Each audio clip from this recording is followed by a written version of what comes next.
الحمد لله نحمده ونستعينه ونستغفره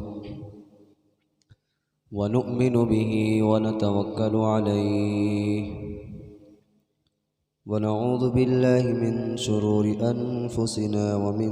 سيئات أعمالنا من يهده الله فلا مضل له ومن يضلله فلا هادي له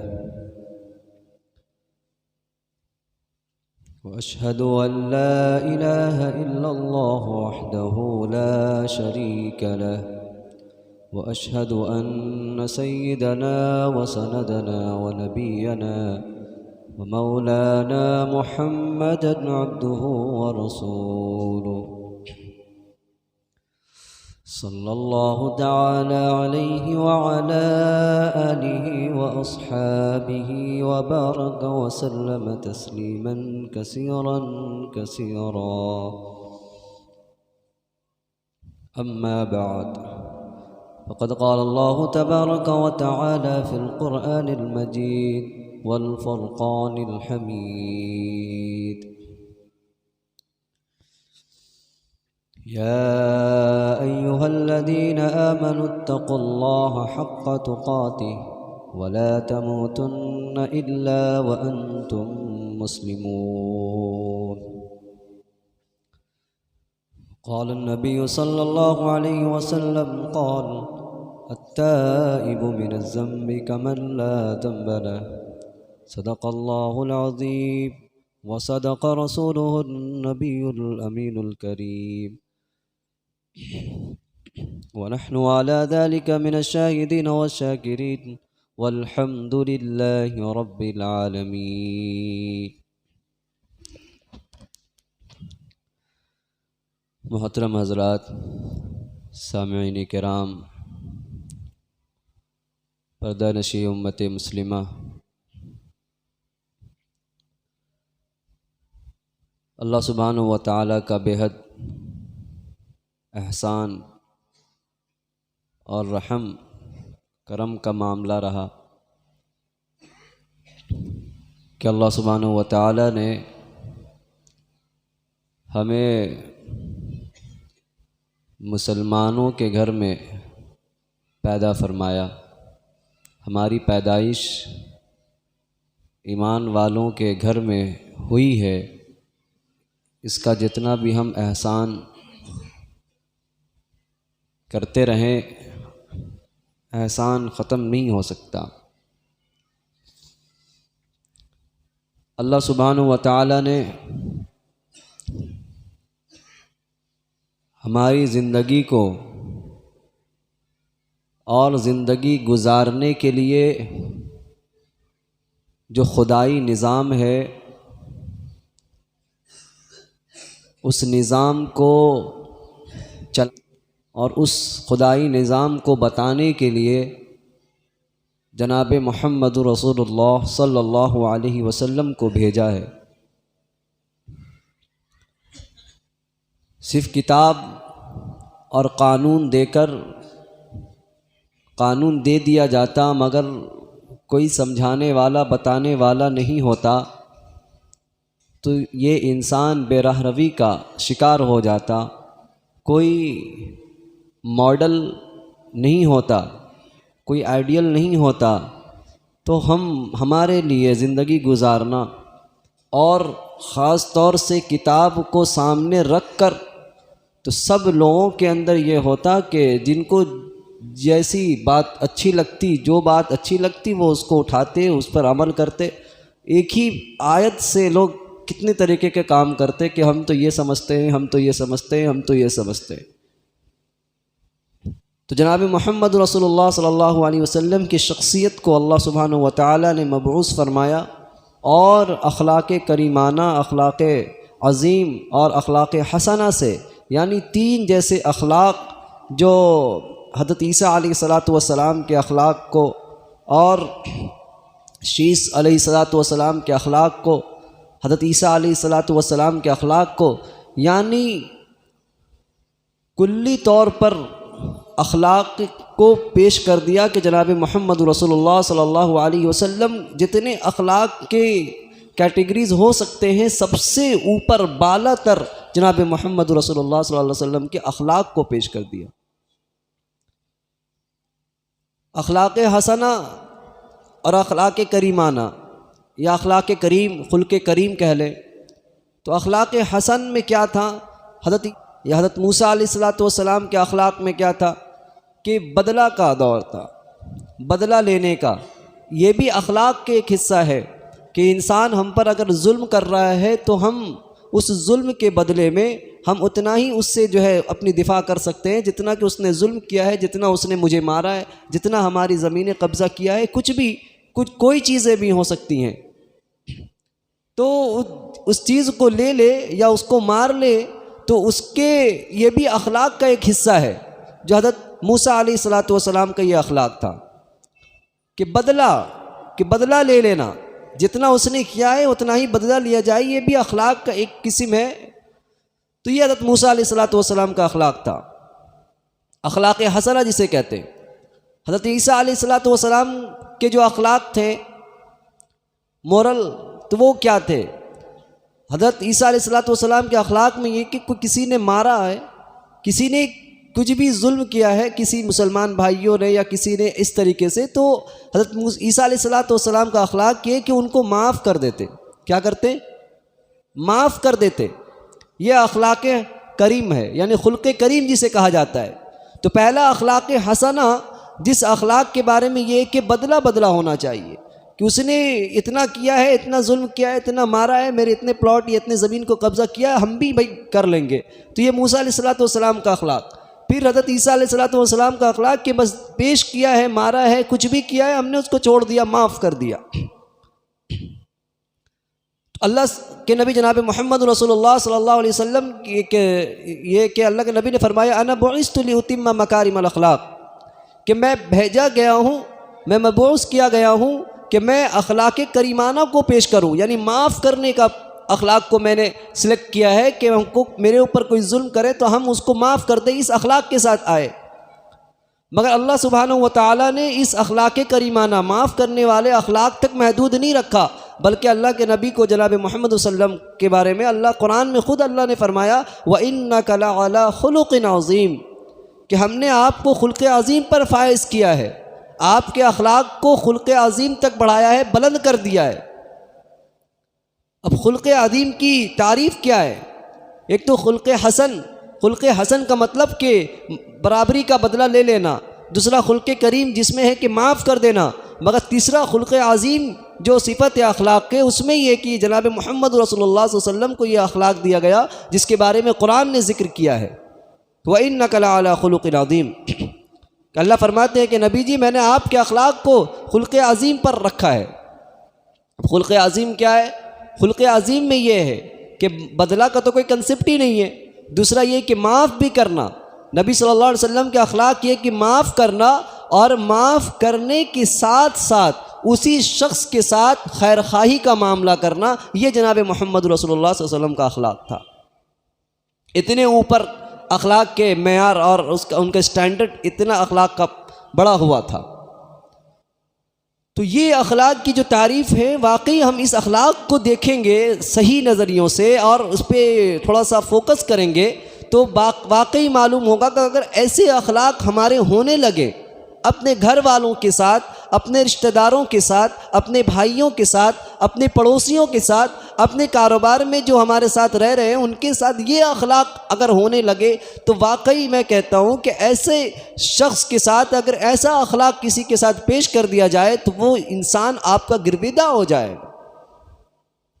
ہمیں یہ بھی معلوم ہونا چاہیے کہ اخلاق کے بلبوتے میں اسلام اگر پھیلا ہے مکہ میں تو اخلاق کے زور پر، نہ کہ تلوار کے زور پر۔ جناب محمد صلی اللہ علیہ وسلم کا اخلاق، صحابیوں کا اخلاق ایسا تھا، ایسا معاملات، اخلاق ایسے پیش کرتے کہ انسان نہ چاہتے ہوئے بھی ایمان لانے پر مجبور ہو جاتا۔ واقعہ تو بہت مشہور واقعہ ہے۔ ایک واقعہ وہ آپ نے سنا ہوگا کہ جناب محمد رسول اللہ صلی اللہ علیہ وسلم کے گھر میں ایک صاحب جو ہے مہمان بن کر تشریف لائے، وہ ایمان والے نہیں تھے، تشریف لائے، تشریف لانے کے بعد ان کے گھر پہ جناب محمد صلی اللہ علیہ وسلم نے ان کو کھلایا ہے، پلایا ہے، سلایا ہے، ساری چیزیں اللہ کے نبی نے کی، ان کے ساتھ اچھا معاملہ کیا، کھلایا پلایا، مہمان نوازی کی ہے۔ مگر آخری جو جانے کا وقت ہے، اس شخص نے کیا کیا؟ اس شخص نے جناب محمد رسول اللہ صلی اللہ علیہ وسلم کے گھر پہ ناپاکی اس نے کر دیا، ناپاکی کر دیا، گندگی اس نے پھیلا دی۔ اس کے بعد جب چلا جاتا ہے تو جناب محمد رسول اللہ صلی اللہ علیہ وسلم نہ کہ یہ کہ ان کو برا بھلا کہتے ہیں کہ کیسا شخص تھا، ہم نے مہمان نوازی کی، ہم نے کھلایا، ہم نے پلایا، ہم نے سلایا، ہم نے خدمت کی، مگر اس کا نتیجہ کیا نکلا کہ اس نے یہ کر چلا گیا، گھر کو گندا کر کے چلا گیا۔ مگر چلا گیا تو ہوتا یوں ہے کہ جناب محمد رسول اللہ صلی اللہ علیہ وسلم اپنے مبارک ہاتھ سے اس گندگی کو صاف کر رہے، صحابی بھی رہتے ہیں اور وہ کہہ رہے کہ میرا مہمان ہے، ہم کریں گے، تم کون ہو، مجھے کرنے دو، صاف کر رہے ہیں۔ اتفاق یہ ہوتا ہے کہ اس شخص کا جو تلوار جو اپنے پاس رکھتا ہے، وہ اسلحہ وہ بھول جاتا ہے اپنے گھر پر، دوبارہ اس کی واپسی ہوتی ہے، آنے کے بعد جب دیکھتا ہے حیران ہو جاتا ہے کہ اس شخص نے میرے رات بھر اس نے خدمت کی، یہ کیا وہ کیا، ہم نے تو بغض میں اور دشمنی میں ہم نے یہ غلاظت ہم کر کے چلے گئے تھے، مگر یہ کیسا رہبر ہے، کیسا سردار ہے کہ اپنے ہاتھوں سے اس کو صاف کر رہا ہے۔ یہ دیکھنا تھا کہ اس نے ایمان قبول کر لیا۔ تو یہ اخلاق کے زور پر پھیلا ہے، اخلاق کے زور پر۔ آج ہمارا اخلاق کیسا ہے، مسلم کمیونٹی کا امیج کیسا ہو گیا ہے۔ آج ہم نے اپنے کانوں سے سنا ہے کہ لوگ کہہ رہے ہیں کہ آج مسلمان جو ہیں ایمان والے، وہ کہہ رہے ہیں کہ ہمارا اگر معاملات مسلمان سے ہوتا ہے تو ہم دھوکہ کھاتے ہیں، آج غیر صحیح ہے کہ اس سے معاملات کرتے ہیں تو وہ کھرا اترتا ہے۔ پتہ نہیں آپ لوگ اس میں رہتے ہیں، کاروبار میں زیادہ منسلک ہیں، میں نے سنا ہے، میں اس لیے بول رہا ہوں، اور آپ لوگ تجربہ کر سکتے ہیں کہ کہا کہ ہم مسلمان سے میرا معاملات ہوتا ہے تو مال میں اور وقت میں اور کاروبار میں اور مال کے لین دین میں سب میں وہ کوتاہی کرتے ہیں اور صحیح معاملات نہیں ہو پاتا، پیسے وقت میں نہیں دیتے ہیں، وقت پر جو ہے چیز جہاں پہ جو بیع ہوتا ہے، جو چیز مانگی جاتی وہ چیز نہیں ملتی ہے، اور پیسے باقی ہوتے ہیں تو قرض وقت پر وقت بڑھتا چلا جاتا ہے، صحیح سے لین دین نہیں ہوتا۔ آج ہمارے غیر صحیح ہیں کہ ان سے معاملات کرتے ہیں تو وقت پر پیسہ مل جاتا ہے، وقت صحیح چیز مل جاتی ہے۔ تو یہ کیا ہے؟ جناب محمد رسول اللہ صلی اللہ علیہ وسلم نے ہمیں جو چیز سکھایا تھا اس چیز پر ہمیں اترنا ہوگا۔ تو خدائی نظام کو چلانے کے لیے جناب محمد رسول اللہ صلی اللہ علیہ وسلم کو اللہ نے بھیجا تھا۔ پچھلے ہفتے کا موضوع یہی تھا کہ خدائی نظام، کہ اسلام کا مطلب خدا کے بنائے ہوئے قانون پر ہم چل رہے ہیں تو گویا کہ ہم خدا کو مان رہے ہیں اور ایمان والے ہیں۔ اگر خدا کے بنائے ہوئے طریقے پہ نہیں چل رہے تو ہم کیسے مسلمان ہیں؟ خدا کے طریقے کو بتانے والے، خدا کا جو قانون ہے، جو کنسٹیٹیوشن ہے، اس کو بتانے والی بنانے والی جو ذات ہے، بتانے والی جو ذات ہے، وہ جناب محمد رسول اللہ صلی اللہ علیہ وسلم کی ذات ہے، ان کی ذات اقدس ہے کہ انہوں نے ہر پہلو پر تو اسی طریقے سے تو خدائی نظام میں معاملات بھی ہے، کاروبار بھی ہے اور بزنس، ساری چیزیں اس میں ہیں۔ تو جناب محمد رسول اللہ صلی اللہ علیہ وسلم نے اس سیکٹر میں بھی ہمیں بتایا ہے کہ ہمارا کاروبار کیسا ہونا چاہیے، ہمارے معاملات کیسے ہونے چاہیے۔ تو اس کا سب سے زیادہ اگر کسی چیز کا امپیکٹ ہوتا ہے تو وہ ہمارے اخلاق کا ہوتا ہے میرے بھائی۔ اخلاق ایسا لگتا ہے کہ یہ سودا بہت نقصان کا ہو سکتا ہے، ہم جو ہے اتنا نرم دل اور رحم دل بن کر رہیں گے تو نقصان ہو جائے گا۔ نہیں، وہ کچھ وقت ایسا محسوس ہوگا، مگر ایک وقت ایسا آئے گا جس دن آپ کی طوطی بولے گی، جس وقت آپ کا ہی نام ہوگا کہ وہ شخص ہے، کہیں نہیں، سب کو چھوڑ کر آپ کے پاس جائے گا کہ اس کا معاملات بہت اچھا ہے۔ کیونکہ یہ کامیابی صرف دنیا کی کامیابی نہیں ہے نا، یہ کامیابی آخرت کی بھی کامیابی ہے۔ جس وقت یہاں آپ کے نام کو اللہ سرخرو کرے گا، کل قیامت میں بھی آخرت میں بھی آپ کے نام کو سرخرو کرے گا۔ اسی لیے اللہ کے نبی نے فرمایا التاجر الصدوق مع النبیین والصدیقین والشہداء، اتنا بڑا درجہ کسی کو نہیں دیا کہ جو تاجر، جو بزنس مین ہوگا وہ سچا ہوگا، التاجر الصدوق، سچا تاجر ہوگا، تو کل اگر وہ صحیح سے لین دین، اس کا کاروبار، اس کے ورکر سے اس کا اچھے معاملات، اس کا مطلب کہ سب کو جتنے اس کی پگار ہونی چاہیے، سیلری ہونی چاہیے، یعنی خوشی کے ساتھ اپنے ورکرز کو ڈیل کرتا ہو، اپنے ماتحت کو ڈیل کرتا ہو، ایسا سچا کاروباری اللہ کے نبی نے فرمایا کل قیامت میں نبیوں کے ساتھ ہوگا۔ نبیوں کے ساتھ یہ کوئی چھوٹی چیز نہیں ہے، یہ صرف سنانے اور سننے کی چیز نہیں، اس کو سمجھنے کی چیز ہے۔ جو سچا تاجر ہوگا وہ نبی کے ساتھ ہوگا، شہداء کے ساتھ ہوگا، شہیدوں کے ساتھ ہوگا، والصالحین، اور نیک لوگوں کے ساتھ کل قیامت میں ان کا حشر ہوگا۔ تو اتنا بڑا درجہ ایسے ہی نہیں ملتا ہے۔ جب ہم کھرے طور پر، تو ہم لوگوں نے یہ ہمارا مینٹالٹی جو ہو گئی ہے، وہ ذہن یہ ہمارا بن گیا ہے کہ جب تک ہم اپنے کاروبار میں 2 نمبر کا دھندا نہیں کریں گے، جب تک ہم اپنے کاروبار میں جو ہے 19-20 نہیں کریں گے، تو ہمارے کاروبار میں ہم ترقی نہیں کر سکتے۔ ارے بھائی، وہ اللہ اتنا کمزور نہیں ہے جتنا ہم نے بنا لیا ہے۔ ہم حرام طریقے سے ہم اتنا بڑھ سکتے ہیں، کیا اللہ حلال طریقے سے ہمیں نہیں بڑھائے گا؟ یہ ایمان جو ہمارا کمزور ہو گیا ہے، اس کو اللہ سے مضبوط کرنے کی ضرورت ہے۔ ایک وکیل صاحب کا بھی واقعہ بہت مشہور ہوا تھا، یہ میں نے اپنے استاد سے ان کا یہ واقعہ سنا تھا۔ میں آپ کو صرف اس کے لیے بتا رہا ہوں اہمیت، کہ وکیل صاحب جھوٹ بہت بولتے اور بہت ساری کیسز جو ہے جیت جاتے۔ جھوٹ کا کاروبار چل رہا تھا۔ ہم لوگوں نے بھی یہی سوچتے کہ وکیل جو بھی ہوتے جھوٹ ہی بولتے ہیں، تو انہوں نے بھی سوچا کہ جھوٹ بولتے ہیں تو وکالت چل رہی ہے، مگر انہوں نے کہیں سے بیان سن لیا کہ نہیں، سچ بولنا ہے، سچ نہیں، جھوٹے کیس نہیں لینے، جھوٹ نہیں بولنا، جھوٹی گواہی نہیں دینی ہے۔ انہوں نے تیاری کر لی کہ نہیں، ٹھان لی کہ نہیں، اب ہم کیس لڑیں گے تو سچ کے ساتھ دیں گے، اور جو کیس جنوین ہوگا، جو مظلوم ہوگا، اسی کا کیس ہم لڑیں گے، اور جھوٹے مطلب کہ ایسا نہیں کہ ہم ظالم کے جو ہے دفاع کر کے ہم ظالم کو جیت دلوا دیں، اب نہیں کریں گے۔ انہوں نے ٹھان لیا اس چیز کو۔ گھر والے بھی بہت بیچارے ہوتے ہی ہیں، بیوی اب خرچ زیادہ، آمدنی زیادہ آ رہی تھی، بیوی پریشان ہو جاتی ہے کہ بھئی اب کیا، ہم تو آمدنی بند ہو گئی۔ تو ان کا جب انہوں نے سچ کے کاروبار کو شروع کیا تو بہت زیادہ ان کا جو ہے نقصان ہوتا ہے۔ اللہ آزماتا ہے، اللہ آزماتا ہے۔ میں بار بار کہہ رہا ہوں، اسلام کے اکارڈنگ زندگی گزارنے والوں کے لیے تکلیف نہیں ہوتی ہے، وہ آزمائش ہوتی ہے۔ اللہ آزمائش کے جو پل ہے اس کو پار جب بندہ کر لیتا ہے، اللہ راستہ کھول دیتا ہے۔ بھائی جب ہم کسی فوج میں یا کہیں پہ جاتے ہیں تو انٹرویور جو ہوتا ہے وہ کیا کرتا ہے، پہلے اس کے فزیکلی ہو، مینٹلی ہو، اس کو ناپتا ہے، وہ دیکھتا ہے، تو وہ آزمائش کا دور ہوتا ہے۔ ہم ایک ٹاسک میں ہوتے ہیں، اس کو پار کرنا ہوتا ہے اس لیول کو۔ تو اسلام میں اللہ جو ثابت قدمی جو دیتا ہے، تو پہلے دیکھتا ہے اپنے بندوں کو، تھوڑی تکلیف دے کر، مال کی کمی کر کر، اور بچوں کو یا کسی کو یہ کر کر، کسی کو تکلیف دے کر، بیمار کر کر، ساری چیزوں سے ناپتا ہے، تولتا ہے۔ جب بندہ ہر چیز میں اللہ کا شکر ادا کرتا ہے اور ہر دفعہ یہ کہتا ہے کہ اللہ کی طرف سے ہے، یہ اللہ کی طرف سے ہے، کوئی بات نہیں، اللہ کی طرف سے ایک مصیبت تھی، چلی گئی۔ ایک صحابی کا واقعہ، وہ اونٹ پر سوار تھے یا غالباً گھوڑے پر سوار تھے، گھوڑے سے گر گئے۔ جو ہی گرے ہیں، اور گرنے کے بعد یہ کہہ رہے ہیں کہ چلو یہ ایک چیز اللہ نے لکھا تھا کہ گھوڑے سے گرنا ہے، گر گئے، چلو ختم ہو گیا، یہ پروسیس، یہ ٹاسک جو تھا ختم ہو گیا۔ تو اللہ کا یہ کر رہے ہیں کہ اللہ چلیے، ایک ٹاسک میرا یہ تھا کہ ہم گھوڑے سے گریں گے، آج گر گئے، یہ بھی ختم ہو گیا۔ نہیں، تکلیفیں آ رہی ہیں، لکھا ایک ٹاسک ہے، بس ختم ہوتے جا رہی ہے، ختم ہوتے جا رہی ہے۔ اس طریقے سے یہ ایمان تھا۔ تو جناب محمد رسول اللہ صلی اللہ علیہ وسلم اور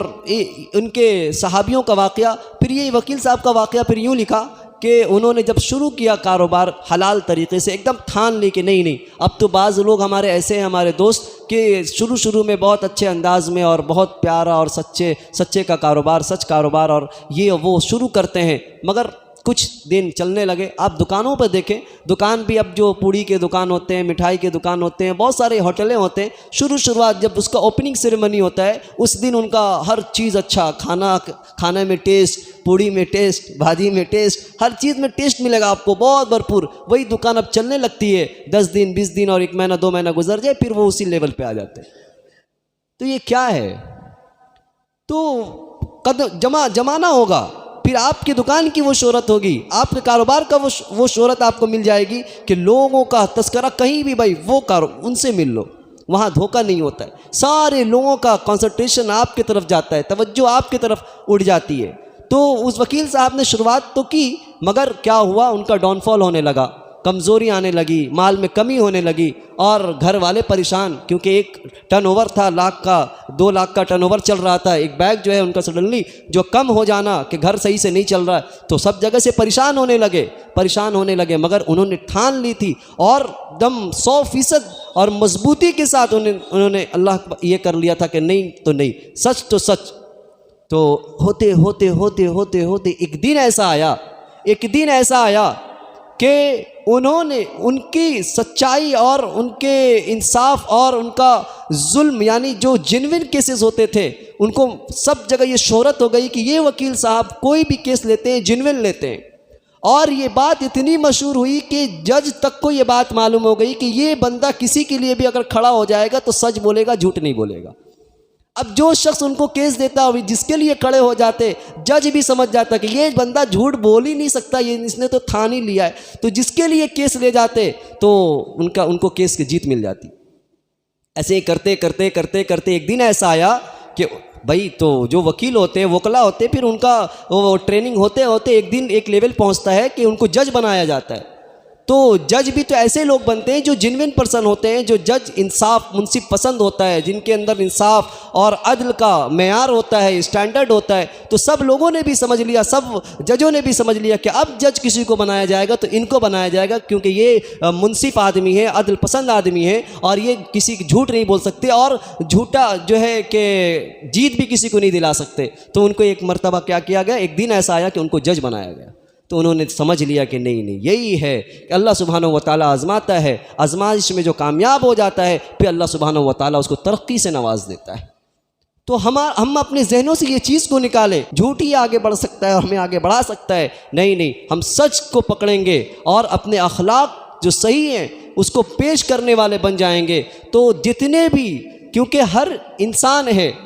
ذات الگ ہو سکتے ہیں، نام الگ ہو سکتا ہے، سب چیز الگ ہو سکتے ہیں، مگر انسان ایک انسان ہوتا ہے۔ جو انسان کو اللہ نے بنایا ہے اس کا خالق بھی وہی ہے جو ہمارا خالق ہے نا۔ تو جناب محمد صلی اللہ علیہ وسلم کی وہ بھی امت میں سے ہے، مگر یہ ہے کہ ہم اپنے اخلاق کو اچھا پیش کریں گے۔ وہ اخلاق عظیم کے جو صفت ہے کہ جناب محمد رسول صلی اللہ علیہ وسلم کے اخلاق کیا تھے کہ کوئی کسی نے ظلم کر دیا، اگر غلطی سے ظلم ہو گیا ہے، اور نہ جانے جان بوجھ کر نہیں، جان بوجھ کر تو دفاعی نظام ہے کہ ہم نظام اس کو کنٹرول کریں، اس کو پکڑیں، مگر کبھی غلطی کسی سے ہو جاتی ہے، کہیں پر کچھ ہو جاتا ہے تو اس سے اس کو درگزر کر دیں۔ درگزر کرنے کے بعد، معاف کرنے کے بعد، معافی کے ساتھ ساتھ اللہ کے نبی صلی اللہ علیہ وسلم کا یہ اخلاق تھا کہ اللہ کے نبی خیر خواہی کا معاملہ کرتے تھے۔ آج ہمارا خاندانی نظام جو بگڑا ہے، کیوں بگڑا ہے؟ پڑوسی والے سے جھگڑا ہو جائے تو ہم معاف کیا کریں گے؟ اب زندگی بھر جو ہے رشاکشی چل رہی ہے، وہ آپ کو دیکھنے کو تیار نہیں، ہم ان کو دیکھنے کو تیار نہیں۔ تو یہ جو معاف کرنے کا جو سلسلہ تھا یہ ختم ہو گیا ہے، معاف کرنے کے بعد سڈنلی ایکسیڈنٹ ہو گیا، سڈنلی وہ بیمار پڑ گئے، اب فوراً ان کے گھر پہ چلے گئے کہ بھائی جو لڑائی جھگڑے ہوئے وہ الگ چیز تھی۔ یہ ہمارے نبی کا اخلاق ہے کہ جس کے ساتھ کچھ ہوتا تھا اسی سے اس کا اتنا ہیلپ کرتے تھے، تو وہ بندہ اس کے آنکھ سے آنسو آ جائیں گے۔ جو شخص سے آپ کی لڑائی ہوئی ہو، جھگڑے ہوئے ہوں، آپ سے رشاکشی ہوا ہو، مگر آپ پھر اس کے جو ہے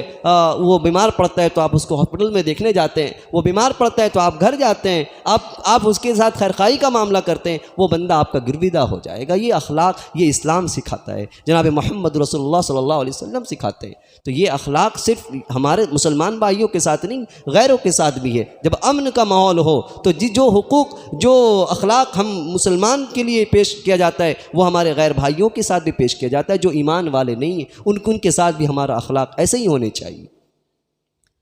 تو ہم بھائی ایک چیز ہم یہ کر لیں کہ یہ اخلاق ہی سب سے زیادہ مضبوط اور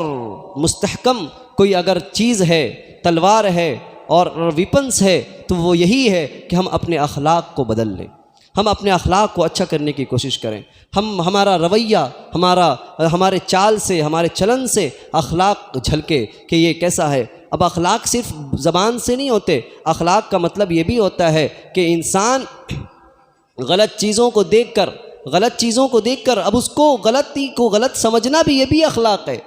اب ہر چیز میں کوئی ہمیں مار بھی رہا ہے، کوئی ہمیں پیٹ بھی رہا ہے، پھر بھی ہم جو ہے چپ سے بیٹھے ہوئے ہیں، چپ سے سر جھکائے ہوئے، نہیں۔ اب اخلاق کا یہ معنی ہے کہ اگر کوئی غلطی کر رہا ہے تو اس غلطی پر سامنے اٹھ کر آنا، یہ بھی ہمارا اخلاق دل کے نام کا ہے۔ والذین هم عن اللغو معرضون والذین هم للزکاۃ فاعلون۔ والذین للزکاۃ فاعلون کا جو ہے کہ حضرت مفتی تقی اسماعیل صاحب نے جو تشریح کیا ہے، جو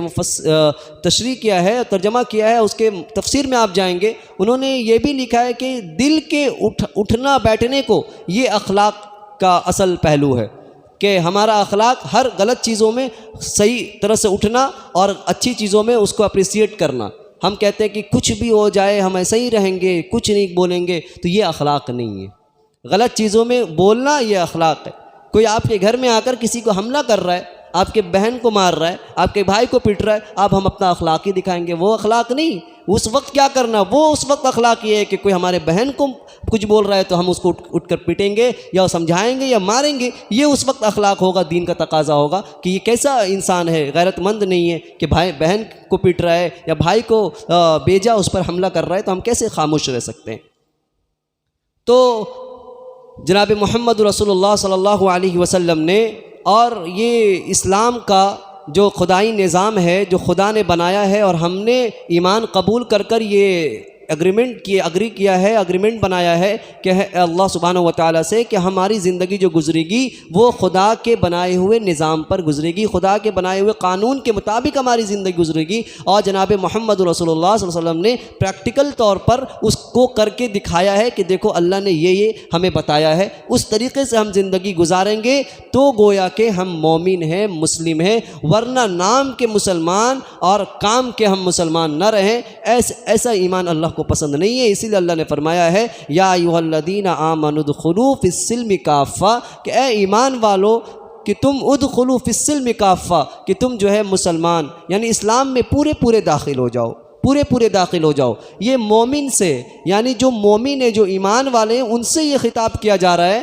کہ تم مسلمان بن جاؤ۔ تو معلوم یہ چلا کہ مومن اور مسلم میں فرق کیا ہے۔ مومن کا مطلب یہ ہوتا ہے کہ دل سے اللہ کو ماننا، رسول اللہ صلی اللہ علیہ وسلم کو اللہ کا نبی ماننا اور آخرت پر یقین رکھنا، یہ ایمان ہے کہ ہم دل سے مانتے ہیں کہ اللہ ہے، رسول اللہ صلی اللہ علیہ وسلم اللہ کے نبی ہیں، اور مرنے کے بعد آخرت کا کہ وہاں ہمیں سزا اور جزا دینا ہے، اللہ دیں گے، قیامت برپا ہوگا، وہاں میدان محشر قائم ہونے والا ہے، یہ سب یقین دل سے مان لینا۔ مگر مسلمان جو اللہ کہہ رہے ہیں کہ اے ایمان والو مسلمان بن جاؤ، تو یہ آیت، اس کا شان نزول اس آیت کے کیا ہے معلوم؟ اس آیت کا شان نزول یہ ہے کہ ایک جو یہودی تھے غالباً ان کا نام عبدالسلام یا ایسے ہی کچھ نام تھا، تو وہ یہودی سے مسلمان بنے تھے، جب یہودی سے وہ مسلمان بنے تو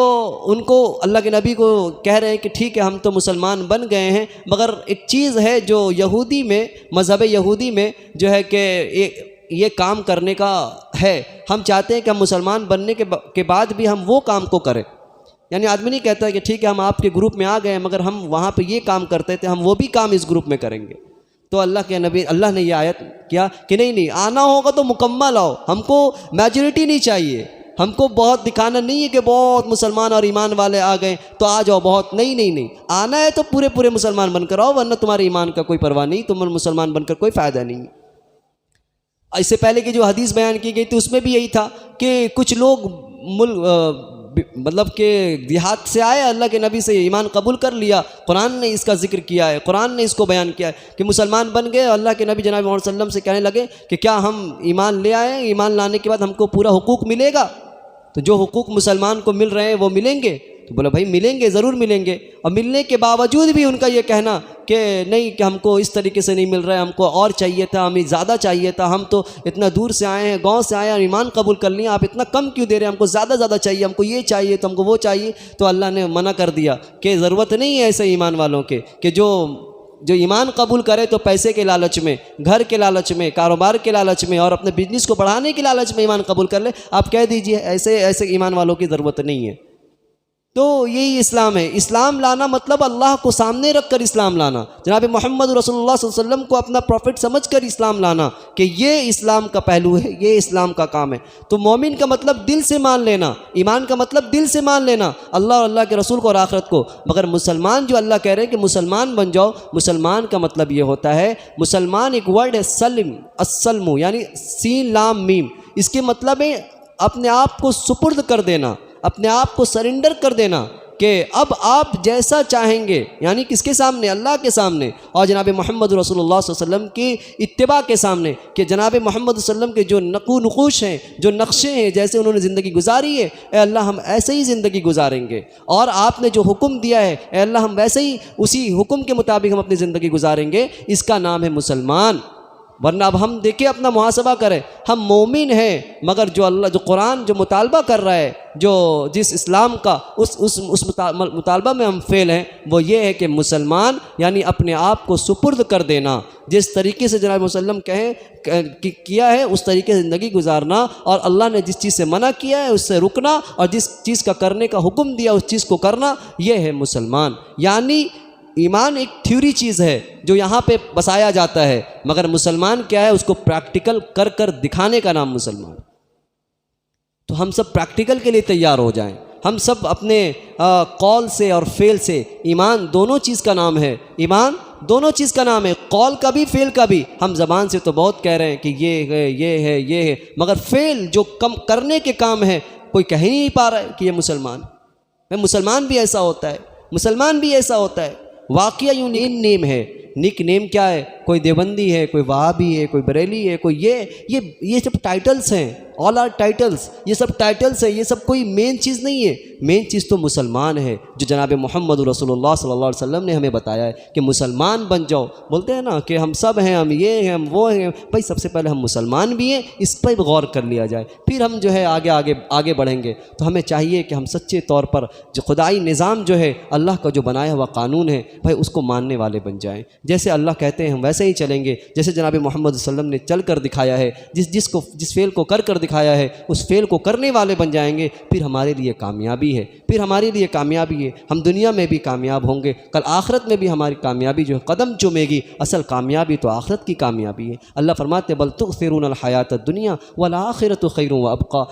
تم کیا کر رہے ہو؟ تھوڑی سی زندگی کو ترجیح دے رہے ہو؟ ارے بھائی آخرت جو ہے ہمیشہ رہنے کی جگہ ہے، وہاں کے بارے میں سوچنا ہے۔ تو زندگی جب ہم آخرت کی تیاری کریں گے، آخرت کے سوچ کر چلیں گے، تو دنیا بھی اچھی ہو جائے گی۔ کچھ روپے ہم یہ کر لیتے ہیں، کچھ روپے کے لیے ہم جو ہے اپنے ایمان کو بیچ دیتے ہیں، کچھ روپے کے لیے ہم جھوٹ بول دیتے ہیں۔ بھئی روپے ختم ہونے والی چیز ہے، یہی سب پیسوں میں برکت نہیں ہوتی ہے، پھر گھر میں بیماریاں آتی ہیں۔ بھئی ہم نے دیکھا ہے، مشاہدہ کیا ہے، 10,000 کمانے والے، 15,000 کمانے والوں کو دیکھا، اللہ ان کے گھروں میں برکت کیسے ہوتی ہے؟ برکت کا مطلب یہ نہیں ہوتا کہ 15,000 30,000 میں کنورٹ ہو جائے، 30,000 60,000 میں کنورٹ ہو جائے۔ برکت کا مطلب یہ ہوتا ہے اللہ تعالیٰ وہاں پہ جو ہے نا پریشانی نہیں ڈالتا ہے، اللہ بیماری ہٹا دیتا ہے، اللہ تعالیٰ جو آفت آنے والے ہوتے اس کو روک دیتا ہے، بڑی بڑی بیماریوں سے اللہ بچا لیتا ہے۔ مگر دیکھیں جہاں مال کی بہت فراوانی ہے، کھانے کو محتاج ہے۔ کھانے کو محتاج کس لیے؟ کھانے پڑے شوگر کے مریض، کھانا بہت ہے، لذیذ کھانے ہیں، بن رہے ہیں، اچھی چیزیں، ڈشز ہیں، مگر کھانے سے مجبور، یہی ہے عذاب۔ اللہ سبحانہ و تعالیٰ کم پیسے کمانے والا ہے مگر سب چیز کھا رہا ہے، میٹھے ہو، کھٹے ہو، تیتے ہو، اللہ یہی نعمت ہے کہ ہم سب چیز رہتے ہوئے ہم کھا سک رہے کہ نہیں، یہ ایبلٹی ہے کہ نہیں ہے۔ اگر یہ نہیں ہے تو ہم رکھ کر بھی ہم محتاج ہیں۔ تو اللہ سبحانہ و تعالیٰ اس طریقے سے کارواں چلاتا ہے، اس طریقے سے نظام چلاتا ہے۔ ہمیں چاہیے کہ آج سے ہم یہ طے کریں کہ 1 روپیہ آئے گا حلال کا آئے گا، بچے کو اس حلال طریقے سے کمائیں گے، اس کا امپیکٹ یہ ہوگا کہ بچہ بڑا ہوگا تو فرما بردار ہوگا، آپ کی اطاعت کرے گا، ابا جی کرے گا، اور آپ کی ایک آواز میں دوڑتا ہوا بلکتا ہوا آئے گا کہ ایسا نہ ہو کہ میرے والد آواز دیتے رہیں اور میرے والد کو تکلیف ہو جائے کہ کب سے میں بچوں کو بلا رہا ہوں، آ رہا نہیں ہے۔ ابھی کیا ہوتا ہے، ماں بولتی ہے کہ میری بیٹی میری بات نہیں مانتی۔ آج ایسا ماحول ہو گیا کہ ماں بولتی ہے کہ آج مجھے خبر نہیں ہے کہ میں اس کی ماں ہوں کہ یہ میری ماں ہے۔ یہ قیامت کی نشانی اللہ کے نبی نے فرمایا کہ جس دن بیٹی جو ہے ماں کا رول ادا کرے گی، یعنی ماں کا رول، یعنی کہ ماں بولے گی کہ اب یہ میں ماں نہیں ہوں، ماں لگتا ہے یہی ہے۔ آج ہم نے ابھی اپنے کانوں سے سنا اس چیز کو کہ بولتے ہیں کہ مجھے معلوم ہی نہیں، ہم کو لگتا ہی نہیں کہ یہ میری بیٹی ہے، لگتا ہے کہ یہ میری ماں ہے، ہم اس کی بیٹی ہیں۔ آج ایسے اس طریقے سے بیٹیاں حکم چلا رہی ہیں ماؤں پر۔ ہمیں سب ماحول کو بدلنا ہے، ہم اپنے گھروں کو ماحول کو سنوارنا اس طریقے سے کہ جو ہم اپنے گھروں میں دینی فضا قائم کریں، دینی تعلیمات سے لوگوں کو جوڑیں۔ اور عورتوں میں خاص طور سے کسی بھی قوم میں ترقی اس وقت تک نہیں آ سکتی جب تک کہ وہاں کی عورتیں نہ پڑھیں، جب تک کہ وہاں کی عورتوں کے اندر وہ مذہب اور وہ دینی تعلیم تعلیمات عورتوں کے دل میں نہیں آئے گا وہ کاروان، کیونکہ عورتیں مدرسہ ہوتی ہیں، بچے کا پہلا مدرسہ ہی بگڑ جا رہا ہے، پہلے ہی جو اسکول ہوتے ہیں وہ بگڑ جا رہا ہے۔ اس لیے ماؤں کو پڑھائیں، بہنوں کو پڑھائیں، دینی تعلیمات سے جوڑیں گے، دیکھیے ہمارے گھروں میں بہت چینجنگ آئے گا، کیونکہ عورتوں کے اندر دین جب آتا ہے تو مرد کو اس میں کام کرنے میں آسانی ہوتی ہے، پھر جب دین آئے گا تو مرد کسی بات کو بتائیں گے تو وہ عورت سمجھے گی، ابھی سمجھانے جائیں ابھی تو پھر بڑا مسئلہ ہو جائے گا، کیونکہ دین نہیں ہے ان کے اندر۔ آپ کسی بھی غلط چیز سے روکیں گے وہ رکیں گی نہیں، کیونکہ ان کے اندر وہی چیز سرایت کر چکی ہے۔ مگر ایک چیز یاد رکھ لیجئے گا، مرد جتنا جلدی کنورٹ نہیں ہوتا ہے، عورتیں بہت جلدی کنورٹ ہوتی ہیں۔ عورتوں کو اگر سمجھا دی جائے کوئی بات، اگر وہ دل میں جم گیا تو پھر دنیا کے کوئی بھی طاقت آ کر ان کو ہٹا دے بہت مشکل ہو جاتا ہے۔ اسی لیے عورتوں پہ کام کرنا ہے، بہنوں پہ کام کرنا ہے، اپنے بچیوں پر کام کرنا ہے۔ اس محلے کے اندر بھی